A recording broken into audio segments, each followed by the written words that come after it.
welcome back, everybody. I have gotten one of the parts in for the Stihl FS94R. And what I ordered is a new clutch. And that's right here. We'll take a look at this real quick, compare it to the old.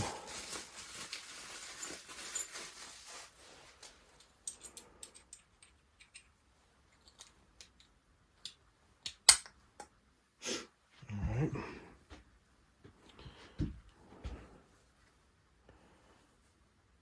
I believe that is it.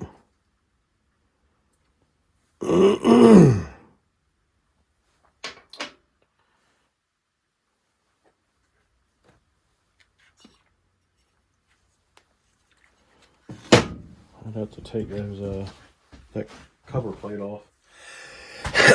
But right now, that does look like it's going to be it. Bolt holes match up. And it looks like, yeah, the clutch is actually going to come to the edge of this is like a metal cover plate.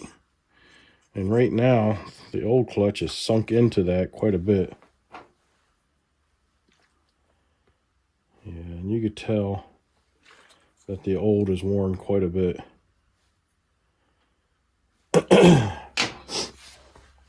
Because it's sunk past this little cover plate here. The new one feels like, when I line everything up like it should be, that it's going to come even with that cover plate. So, yeah, there's quite a bit worn out. And this thing's only like 2 years old. And it's worn out that bad because,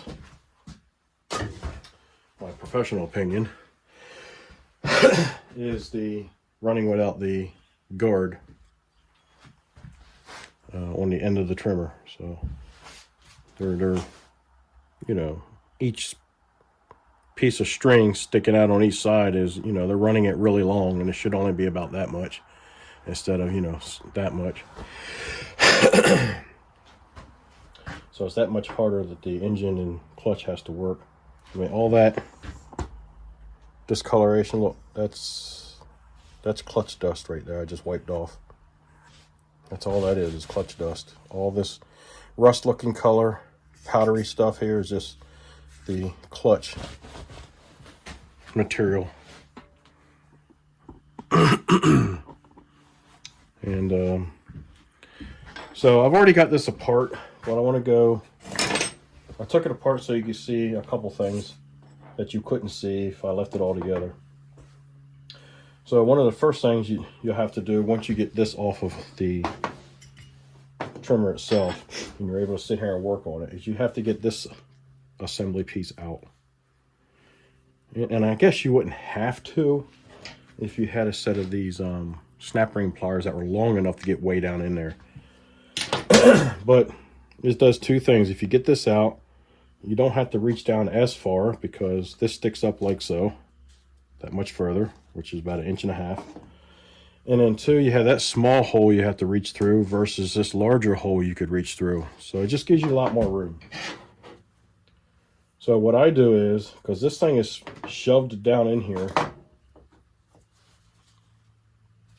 like so, and it's shoved all the way in, right? The rubber and everything shoved all the way down in there. And then once it's shoved in there, you have this clip, and this clips, see this side here and that side there, they stick through these two little slots here when it gets installed. So you have to take and push in on those and get it popped up and work it around, or try to go to the other side and get that one popped up. But either way, you need to work it around and get it up out of there. Once you get it out of there, you're able to start removing this piece here. And what I do is I'll take some sort of lubricant, not a penetrant, but a lubricant. Here's WD-40. And I just start spraying around in between this piece and the rubber. And I just let that work its way down in there through these little grooves. I'll pull this out so you can see those grooves. So the grooves you see on the outside are very similar to the grooves you see on the inside. But that'll work its way down in there. And before I put this back together, I like to put this piece and the rubber piece back together. And then I'll shove it in here as all one piece. All right, so you'll end up pulling this piece out. And what I did to help me with that, because it's kind of hard to grab a hold of this and pull, because you have to pull pretty hard, is I took a pair of these vice grips, and I just clamped to the side here. Not too terribly tight, but you can get pretty tight without breaking anything. Right? And I just clamped it on there. All this is still together. Imagine all this is still together, right? We're trying to get it pulled apart. And I put the pliers and I clamped them in my vise, like so.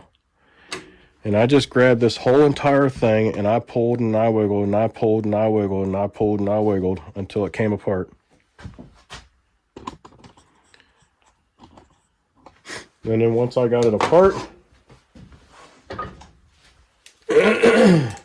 I was able to separate this from the rubber piece, clean it up a bit, and then you can put it back together. These two pieces, it does not matter how it goes back together. As long as these little fins here line up with these little grooves inside the rubber. All right, this is the part that doesn't matter. Now when you go to shove this piece back into this piece, now that matters. And I'll show you in a minute. Now, once you've gotten all this out of your way, and you'll look down in there, and just imagine that this is shoved all the way up through there. You'll look down in there and you'll see this little exterior snap ring. And that exterior snap ring hooks right into that groove on this drum.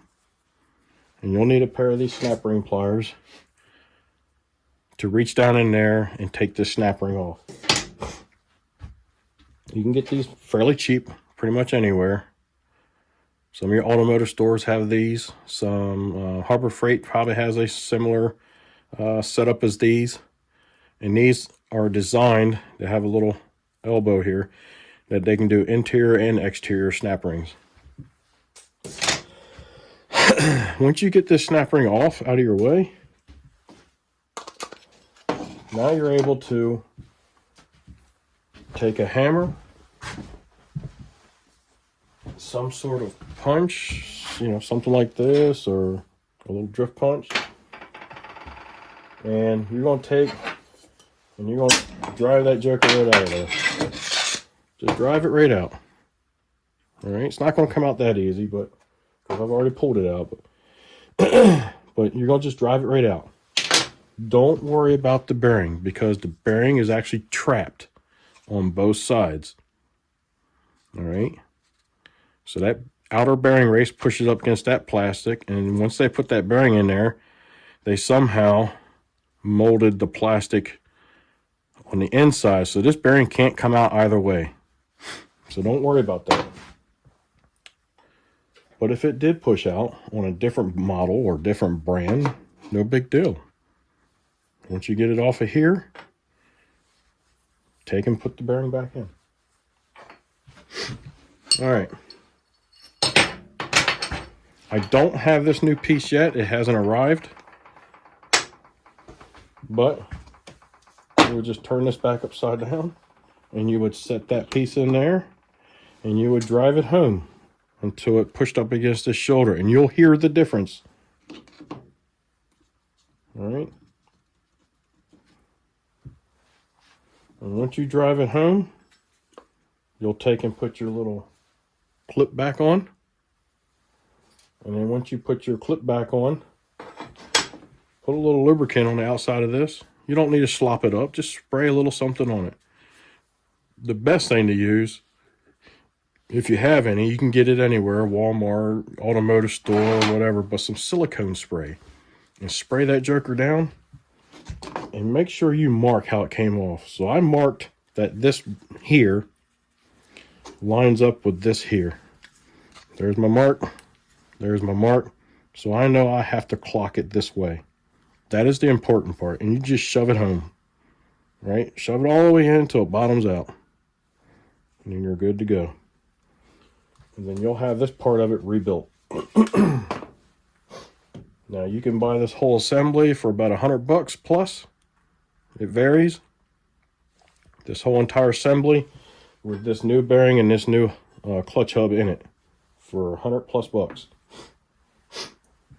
And I think this piece here was only between 30 and 40 bucks.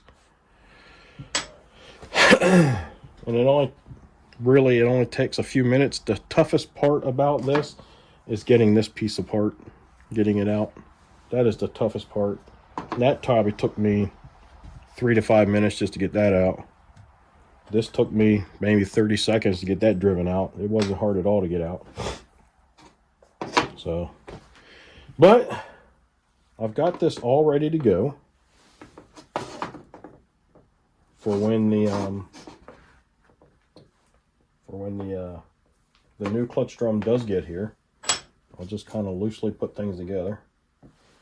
Set it off to the side. I'll set that right there. And this little clip here. But right now we do have the clutch. And we should be able to zip that off.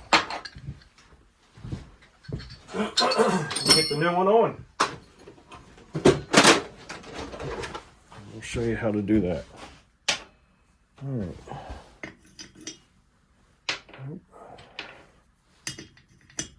Alright. So that is a 10 millimeter. Hopefully you guys can see pretty good. 2 10 millimeter bolts. I think, if I remember right, the last time I did this, they are a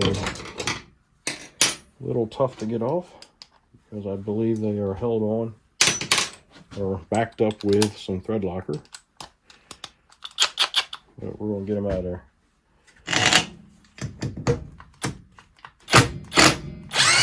Oh, that wasn't too bad.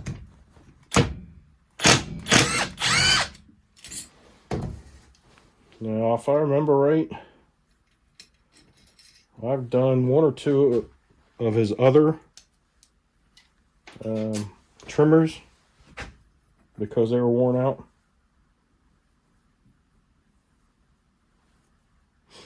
All right, so there. And this must be an OE part because it has the exact same numbers on stamped on the inside.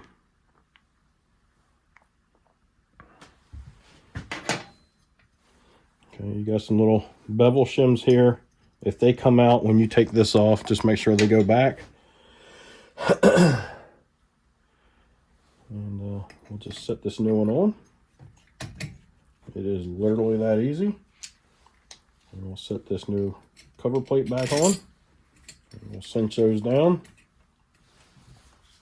And there, this new clutch, it is almost flush with this plate here. Where this one here was sunk way in. That just tells you how much has worn away on this, the actual clutch itself. And this clutch drum has a massive groove on the inside. So this thing has been slipping badly. All right, let's get her tightened back down.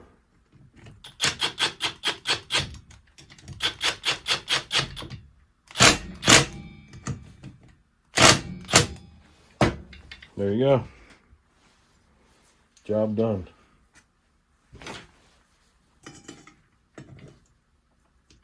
Yep. Just take a screwdriver or something and stick in there and make sure they do move freely, and these do. Alright, that's it guys. That's how you replace the clutch on a Stihl trimmer.